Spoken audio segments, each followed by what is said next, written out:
Mummy મને 5 રૂપિયા આપો, મારે બબલું લેવા જાવું છે. હારું બટા, આલે લઈ આઈ જા. 2 લાવજો બટા, એક પાછું રોંઢે ખાશે. હા મમ્મી. હેતલ, આ તું શું કરશો? એવા બહારના પડીકા લેવા માટે તું પૈસા આપશો છોકરાને? હું એને પ્રેમથી ભાગ લેવા પૈસા આપું છું તોય તમને વાંધો છે? ઈ પડીકા ખાહે અને શાંતિથી રમશે. જા બટા, તું લઈ આય. હા મમ્મી. રુદ્ર, તું ઊભો રહે. અને હેતલ, તને ખબર છે જે તું પડીકા નામે એને પ્રેમ આપશો ને એ એક ઝેર છે એના માટે. હેતલ, તને ખબર છે આવા પડીકા ખાવાથી કેટલા પ્રકારના રોગો થાય છે? હૃદય રોગ, બ્લડ પ્રેશર અને કેન્સર સુધીની ગંભીર બીમારીઓ પણ થાય છે, એ પણ આવડા અમથા બાળકોને. તમારી વાત હાવ સાચી છે, પણ એને હવે રોજ પડીકા જોઈએ, એનું મારે શું કરવું? હેતલ, બાળકોને પડીકા ખાતા આપણે જ શીખવાડ્યું છે, નકર એને ક્યાં પડીકામાં ખબર જ પડતી.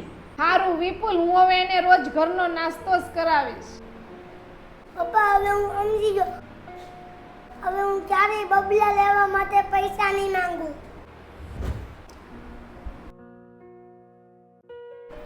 મિત્રો, મેં તો બબલા ખાવાનું બંધ કરી દીધું. તમે હવે બંધ ક્યારે કરશો? મિત્રો, આ વિડીયોના માધ્યમથી મારે તમને એટલું જ કહેવાનું છે કે જો તમારા પણ બાળકો બહારના પડીકા ખાતા હોય તો સમય રહેતા તમે પણ એને રોકી શકો છો. અને આ વિડીયો તમને જો ગમ્યો હોય તો લાઈક અને શેર કરવાનું ભૂલતા નહીં, જેથી કરીને બીજાના માતા પિતા પણ ચેતે. સાંભળો, બાજુવાળા પાડોશી ભાઈ 4-5 મરસા લઈ આવો ને. તું એક વાત કે મને, પરમ દિવસે તે ટમેટા મંગાવ્યા હતા, કાલે મીઠું મંગાવ્યું હતું, આજે પાછા મરસ્યા. ગમે તે ઘટતું હોય તું મને કહી દેતી હોય તો હું બજારેથી લેતો આવું. તને ખબર તો છે ને એ લોકો કેટલા ગરીબ છે, જેમ તેમ કરીને એના ઘરનું ગુજરાન હલાવે છે, અને ઉપરથી તું બધું માંગ થઈશો.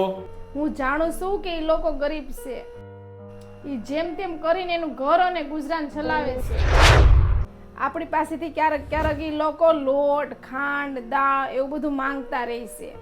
તારી વાત એ સાચી છે કે કોઈની મદદ કરવી સારી વાત છે, પણ આપણી પાસે કઈ વસ્તુની ખામી છે કે કઈ વસ્તુની કમી છે કે તું એની પાસે માંગશો?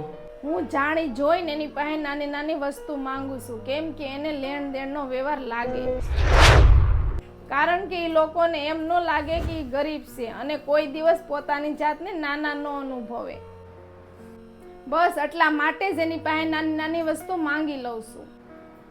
અને એ કોઈ દિવસ મારી પાસે વસ્તુ માંગતા અસકાય નહીં અને એને શરમ ન લાગે. બસ એટલા માટે જ એની પાસે નાની નાની વસ્તુ માંગી લઉં છું. અને હા, મોટા માણસની મોટા એ વાતમાં જ છે, જે નાના માણસને ક્યારેય નાનો માણસ મહેસૂસ ન કરાવે. ઠીક છે, હું લઈ આવું છું.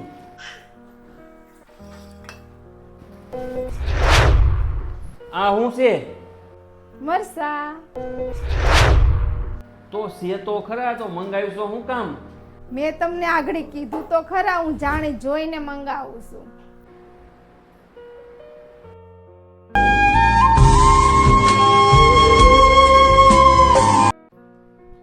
હે તમને કહું, દીકરીને સોનાની બુટી કરાવી દઈ તો?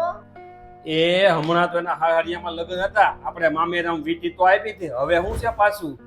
આપણે જેટલું દીકરીને દઈએ ને એટલું ઓછું કહેવાય. અને આમ પણ દીકરીને મા બાપની વાત ન હોય. એ દીકરીને દઈને બધું લેખે છે, એ વાત તારી સાચી છે, પણ આપણે પણ આપણા ઘરની કઈક પરિસ્થિતિ જોવી જોઈએ ને. આપણે છોકરો કામમાં વાળો એક છે ને વાંહે ખાવા વાળા 8 છે. એ કાયમા કરશે ને ભેરા કરશે. આપણે સહી ને ત્યાં સુધી દીકરીને જે દેવું હોય ને આપી દે, પછી કઈ છોકરા થોડાક કઈ દે હે. તું અત્યારે તેવો મોલો વિચાર હું કામ કરશો? છોકરો બધું ધ્યાન રાખશે ને, ટાણે ટાણે બધાય પ્રસંગ હાસવી લે બેન ના. એ મારે એ કઈ જોવું નથી. આઈટમ આવે ને ત્યાં સુધી આપણે બુટી કરાવી લઈએ. હાલો આપણે ઓર્ડર દઈ આવીએ. તો એક કામ કર, વહુના પગમાં સડા નથી 6 મહિનાથી, એનો ઓર્ડર આપણે દેતા આવીએ. આયરો 6 મહિના થા વહુના પગમાં સડા નથી તો એના મા બાપને નો કરાવી દેવા જોઈએ? વાહ, આ તારું સારું હો. જ્યારે આપણા દીકરાનો સંબંધ કરવો હોય ને તે આપણે સામેવાળાને આપણે એમ કહી કે અમે તમારી દીકરીને અમારી દીકરીને જેમ રાખશું, અને જેવા લગ્ન થયા એટલે બધું ભૂલી જવાનું. કેમ? મને ઈ નથી સમજાતું કે તમે વહુનો પક્ષ એટલો બધો હું કામ લ્યો છો? એ આમાં વહુનો પક્ષ લેવાની વાત જ નથી. ઈ પણ કોકની દીકરી છે અને આપણો છોકરો જેટલું કમાય છે ને એટલાથી માન આપણું ઘર હાલે છે. અને હું મારા છોકરા ઉપર વધારે બોજો કરવા નથી માંગતો. એ કડવું છે પણ સત્ય છે. ગઢપણમાં છે ને દીકરો અને વહુ જ હોય, દીકરી નહીં. મને હવે સમજાઈ ગયું છે વહુ પણ કોકની દીકરી છે એને હું હવે મારી દીકરીની જેમ રાખે. મારી ભૂલ થઈ ગઈ.